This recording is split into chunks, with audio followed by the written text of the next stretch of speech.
Xin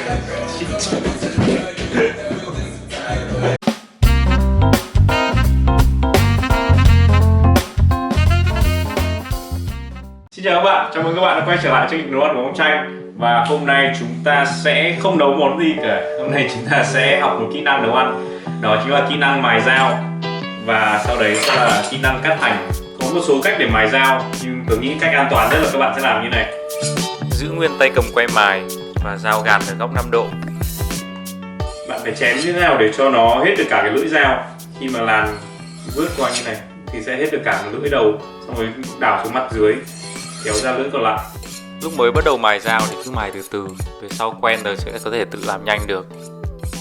Sau khi mài dao chúng ta có thể rửa dao với nước hoặc có thể lấy một cái khăn ướt để lau.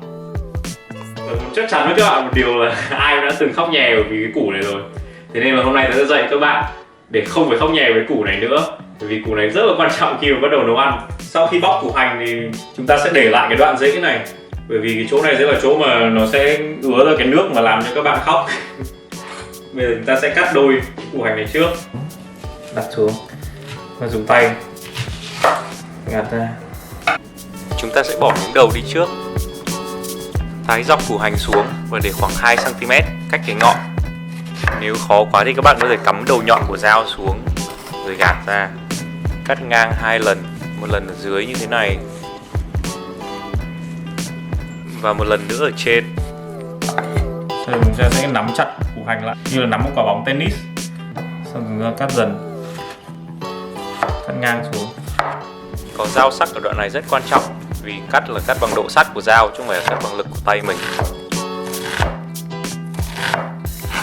Lưu ý là khi cắt hành tớ đẩy dao chéo chứ không hề đẩy dọc, vì làm thế sẽ dùng được độ sắc của dao. Boom, đã xong. Như các bạn đã thấy thì bây giờ chúng ta chỉ còn cái đoạn này và không ai khóc nhè cả. Tớ không hề khóc một tí nào cả. Từ bây giờ không phải khóc nhè khi nấu ăn nữa nhá. Hẹn gặp lại các bạn thứ tư tuần sau.